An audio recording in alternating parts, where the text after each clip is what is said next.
ini ini tuduhan yang sangat kekanak-kanakan, sangat childish ya, yang seharusnya tidak perlu dilakukan oleh seorang Joko Widodo. Seluruh masyarakat Indonesia malah tertawa melihat ini. Artinya apa? Persoalan demi persoalan belum selesai, malah Joko Widodo menambah musuh baru, menambah persoalan baru. Tidak ada sama sekali ya, meskipun saya sudah tidak lagi di partai, saya sudah bukan orang partai. Tapi tuduhan itu terasa sangat dalam ya gitu, kalau kemudian langsung dikatakan dan tanpa ada indikasi apapun. Partai biru kan hanya ada 3 ya, yang 2 biru gelap ya, yaitu Demokrat, Nasdem, kemudian satu lagi biru agak terang yaitu adalah PAN. Ini kan sangat tidak mungkin. Semuanya sekarang adalah pendukung dari Prabowo Gibran ya, artinya kan nggak mungkin ada menelikung di dalam. Bukan sifat, apalagi sifat Demokrat. Bukan sifat Demokrat untuk menelikung dari dalam. Saya kira tidak ya. Saya orang yang sangat tahu diri, meskipun saya sudah tidak di partai itu, tapi saya sangat tahu sifat dari Pak SBY. Demikian pula saya sangat tahu sifat Pak Surya Paloh. Demikian juga dengan saya, insya Allah saya juga tahu sifat Pak Zulkifli Hasan. Jadi saya kira nggak ada. Jadi ini saya kira benar-benar ada tuduhan sesat dan kekanak-kanaan childish dari seorang Joko Widodo. Ya, bahkan acara hari ini yang diselenggarakan pun di Jogja ya, reuni dadakan yang sangat lucu itu juga menunjukkan kekhawatiran luar biasa, dan dia sangat kelihatan sekali post-power syndrome dan menjadi bahan tertawaan. Itu menjadi bahan tertawaan loh di semua grup UGM ya gitu. Jadi reuni-reunian itu jadi bahan tertawaan. Jadi kan telah makin menunjukkan kelasnya ini. Jokowi harusnya bisa selesai itu lengser ke Prabowo dengan bagus. Ini malah nggak lengser ke Prabowo ini jadi Petruk lagi gitu loh. Jadi konyol malahan. Itu Mbak Diandra. Baik, Bung Sylvester, tanggapannya atas pernyataan Bung Roy tadi seperti apa? Ya saya hanya mau mengatakan bahwa Pak Jokowi ini sudah mencapai titik tertinggi dari seorang politisi di Indonesia yang tidak pernah bisa disamai oleh siapapun ya sampai saat ini. Pernah menjadi wali kota 2 kali, berhasil gubernur, menjadi presiden 2 kali dipilih rakyat, dan terakhir mengendorse Prabowo Gibran, berhasil. Jadi saya pikir Pak Jokowi saat ini tidak mempunyai kepentingan politik apapun ya kan, sebagai pribadi ya. Beliau nggak bisa mencalonkan diri lagi sebagai apapun kecuali mendukung Prabowo Gibran. Isu-isu ini kan yang menghembuskan bukan Pak Jokowi atau kami gitu loh.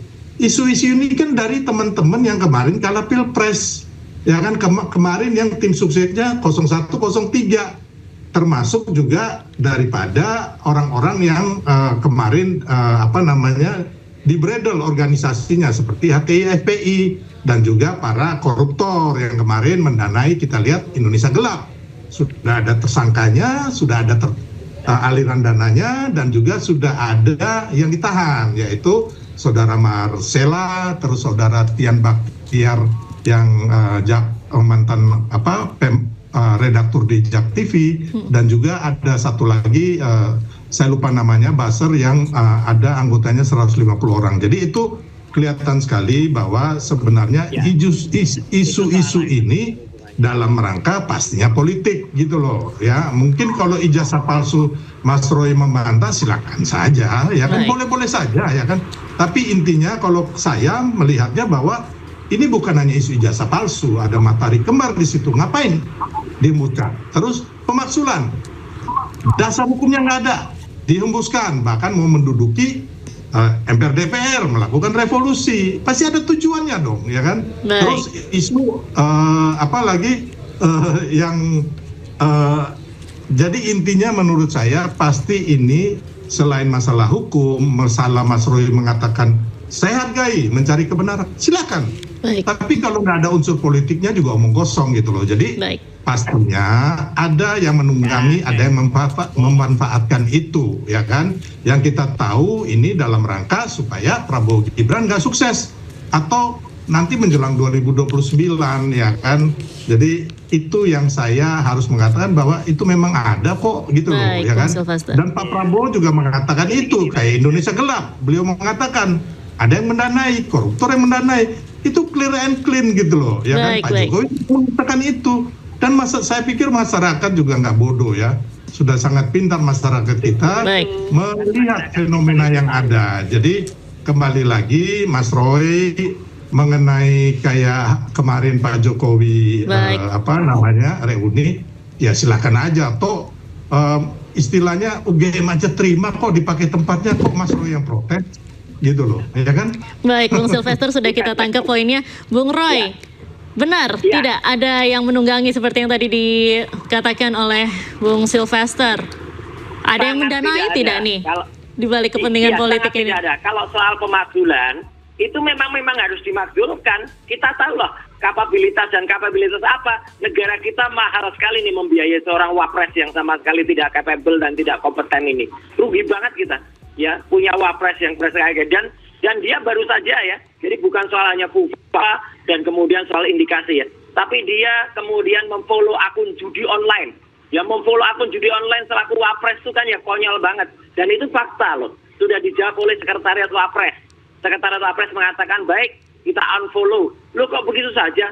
Artinya ini kekonyolan, suatu tindakan tidak patut. Tapi sekali lagi ya, apa yang dilakukan oleh para purnawirawan, prajurit purnawirawan itu harus kita hormati. Nah kalau DPR itu sebenarnya hanya mengayun saja, masih nunggu-nunggu waktu saja.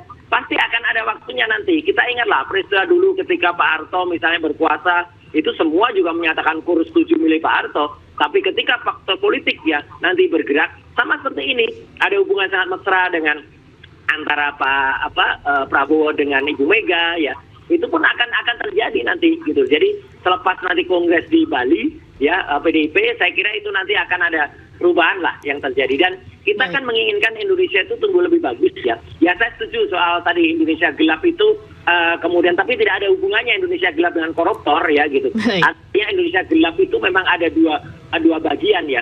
Indonesia gelap yang digelurakan oleh teman-teman aktivis ya, kayak yang dilakukan oleh Bu Fitri dan kawan-kawan, dengan yang orang-orang yang kemudian numpang-nampang koruptor membiayai itu. Jadi ini jangan dicampur adukkan. Kita hanya ingin Indonesia lebih bagus, Mbak Diandra. Baik, Bung Roy, sudah kami tangkap poinnya. Terima kasih. Ya. Siap. Terima kasih banyak Bung Roy dan Bung Sylvester sudah bergabung dengan iNewsroom malam hari ini. Salam sehat selalu, Bapak-bapak. Pemirsa, saat menghadiri reuni alumni Fakultas Kehutanan UGM, Presiden ke-7 RI Joko Widodo tidak mengenakan seragam biru seperti teman-temannya dan memilih mengenakan baju berwarna putih. Namun menurut Ketua Angkatan Reuni 80 Arif Hidayat, hal tersebut tidaklah wajib. Menghadiri acara yang bertajuk Spirit 80 Guyup Rukun Migunani, Presiden ke-7 Joko Widodo menggunakan pakaian yang berbeda dengan teman-temannya sesama alumni Fakultas Kehutanan UGM.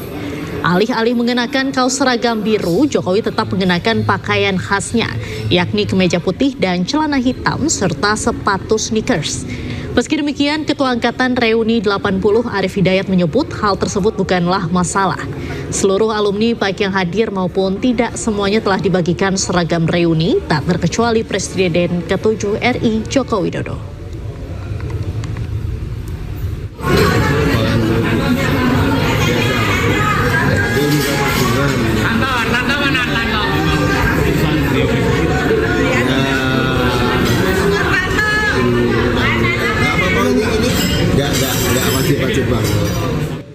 Pada reuni Fakultas Kehutanan UGM, Jokowi pun kembali menjawab isu ijazah palsu dengan menyebut hal tersebut adalah politik.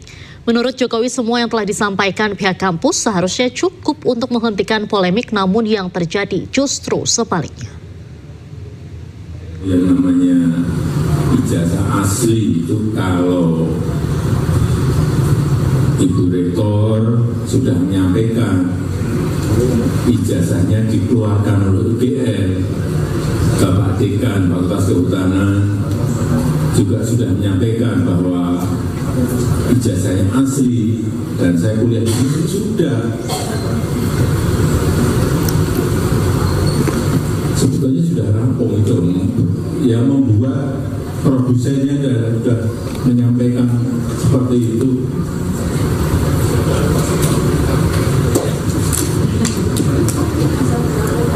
Tapi ya itulah, sekali lagi ini politik bukan urusan asli dan tidak asli.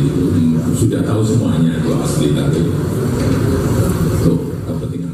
Dalam kesempatan yang sama, Jokowi kembali menyinggung dosennya di UGM Kasmujo. Usai lulus, Jokowi menyebut Kasmujo sempat mengunjunginya sebanyak 4 kali. Jokowi pun menegaskan sampai kapanpun Kasmujo adalah dosen pembimbingnya. Begitu saya sowan ke Pak Insinyur Kasmujo, saya sampaikan Pak Insinyur Kasmujo itu dosen pembimbing saya. Memang dosen pembimbing saya.